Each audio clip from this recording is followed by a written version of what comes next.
Il existe actuellement une chose mystérieuse dans l'espace. Une tâche insolite que les scientifiques essaient en vain d'expliquer depuis plus de 15 ans. Plusieurs théories ont été élaborées à ce sujet. L'une d'elles affirme qu'il pourrait s'agir d'une marque laissée par une collision avec un univers parallèle. Est-ce vrai? Voyons ce qu'il en est. Regardez cette carte. C'est la carte de notre univers. Enfin, pas vraiment. Il s'agit en réalité de la carte du fond diffus cosmologique, également appelée simplement rayonnement fossile. Il y a plusieurs milliards d'années, il y eut un Big Bang, grande explosion. Ce dernier fut si puissant qu'il créa notre univers tout entier. Bien entendu, un tel événement ne pouvait pas se produire sans avoir de répercussions. Et il s'avère que ses conséquences sont littéralement partout. Le Big Bang a donc laissé derrière lui un rayonnement électromagnétique, que nous connaissons sous le nom de rayonnement fossile. Nous ne le voyons pas, et pourtant, il est littéralement là, sous notre nez, dans notre vie quotidienne. Et si vous aviez des super-pouvoirs, vous verriez que tout ce qui vous entoure brille de cette faible lumière. Ce rayonnement est très important. Si nous n'avions jamais trouvé le rayonnement fossile, nous n'aurions jamais découvert le Big Bang. Avant cette découverte, les scientifiques pensaient que l'univers avait toujours existé. Il n'y avait pas de commencement et il n'y aurait pas de fin. Cela nous semble aujourd'hui assez ridicule, mais il y a moins d'un siècle, les gens en étaient absolument sûrs. Stephen Hawking a été l'un des premiers scientifiques à deviner que l'univers avait bel et bien un commencement. Ce type était tellement cool qu'il s'en est rendu compte alors qu'il n'était encore qu'un étudiant, alors qu'il travaillait sur sa thèse de doctorat. Malheureusement, il n'avait aucune preuve à l'époque. S'il y a eu une telle explosion il y a des milliards d'années, alors où sont les traces? Où en est la preuve? S'esclavent alors ceux qui croient à la théorie de l'éther stationnaire. Mais pas de panique, cette preuve est vite arrivée. En 1965, les astronomes Arno Penzias et Robert Wilson découvrirent le rayonnement fossile. Ce fut la première preuve grandiose du Big Bang. Il s'est avéré que le rayonnement était partout, mais invisible à nos yeux. D'ailleurs, au début, Penzias et Wilson eux-mêmes l'avaient confondu avec le bruit d'une grande ville, ou avec des pigeons, ou quelque chose de ce genre. Pour leur découverte, qui bouleversa par la suite le monde de la science, ils reçurent le prix Nobel. Les gens découvrirent donc qu'ils étaient entourés de rayonnements électromagnétiques. Ils ont ensuite commencé à collecter des données à ce sujet et ont accumulé de plus en plus d'informations au fil des ans, jusqu'à ce qu'ils réalisent cette carte. Il s'agit d'une carte des températures du rayonnement fossile. En la créant, les scientifiques ont découvert quelque chose d'inhabituel. Jetons-y un coup d'œil. Elle ressemble à un vaste ensemble d'endroits chauds et froids. Mais en réalité, notre univers est assez uniforme. Toutes les températures sur cette carte sont proches de moins 270,5 degrés Celsius, avec très peu de différence entre elles. Ces fluctuations de température entre les différents points de la carte s'avèrent de faible amplitude, et chaque petit point s'étend en fait sur des millions d'années-lumière. Notre monde est donc plutôt calme et stable, sauf sur un point, le cold spot, qui signifie « point froid » en français. C'est ce point, juste ici. Les astronomes l'ont découvert pour la première fois en 2004. À première vue, il n'y a rien d'inhabituel. Il s'agit simplement d'une région où la température est inférieure à la moyenne de quelques microkelvins. Mais n'oubliez pas qu'il ne s'agit pas d'une petite zone, il s'agit d'une gigantesque région froide. Elle fait littéralement des millions d'années-lumière.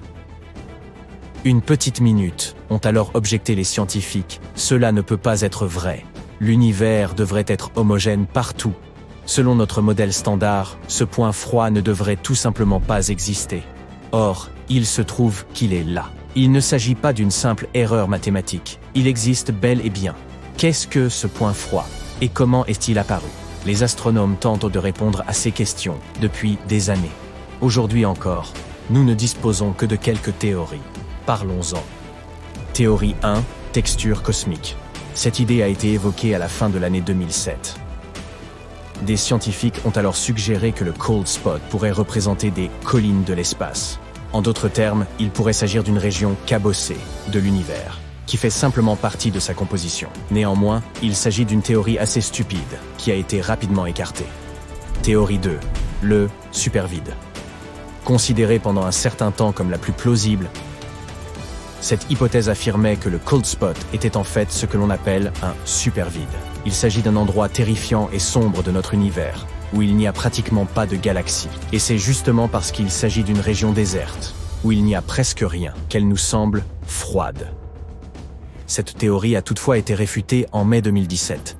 Après avoir examiné attentivement le cold spot, les scientifiques ont constaté qu'il n'y avait aucun signe d'un supervide à cet endroit. En outre, les vides et les supervides, qui existent réellement, soit dit en passant, sont toujours de très petite taille. Or, le cold spot est littéralement des milliers de fois plus grand qu'ils ne le sont en général. Il devait donc y avoir une autre explication. Et il se trouve qu'il y en a une. Peut-être la plus étrange de toutes. Théorie 3. Un univers parallèle. Cette idée controversée a été avancée par la cosmologue et physicienne théoricienne Laura Mersini-Houghton. Selon elle, le cold spot pourrait être la trace laissée par une collision de notre univers avec un univers parallèle. La cosmologie standard ne peut pas expliquer un trou cosmique aussi gigantesque, explique Laura Mersini-Houghton. Il s'agit de l'empreinte indéniable d'un autre univers situé au-delà des limites du nôtre. Son hypothèse est basée sur la théorie du multivers, d'après laquelle il existe en fait un nombre infini d'univers comme le nôtre dans le monde. Ils entrent constamment en collision les uns avec les autres et se poussent les uns les autres. Push, en anglais, ce qui crée des nouveaux Big Bang. Peut-être le cold spot est-il une espèce d'échymose résultant d'une telle collision? En mécanique quantique, ce genre de théorie délirante est assez courant, mais pour la physique standard et la compréhension du monde, c'est un véritable bouleversement. Bien sûr, nous avons besoin de preuves solides. L'équipe de Mersini-Houghton a commencé à y travailler. Le professeur Tom Shanks, du Centre d'astronomie extragalactique de l'Université de Durham, participe également à ces recherches. Le multiverse, le plus fou des modèles exotiques d'explication du cold spot, est en réalité le plus standard si l'on se réfère à notre modèle actuel de l'univers, écrit-il dans l'un de ses ouvrages. De quelles preuves avons-nous besoin? Notre cold spot est situé dans l'hémisphère sud. Selon Shanks, s'il y a vraiment eu une collision entre deux univers, nous devrions trouver un autre cold spot, et il devrait se trouver dans l'hémisphère opposé, l'hémisphère nord. Si les astronomes le trouvaient, cette théorie serait confirmée, et ce serait la première preuve de l'existence d'un univers parallèle. Évidemment, tout n'est pas si simple. Pour trouver un deuxième point, nous avons besoin des télescopes les plus récents et les plus sensibles qui existent.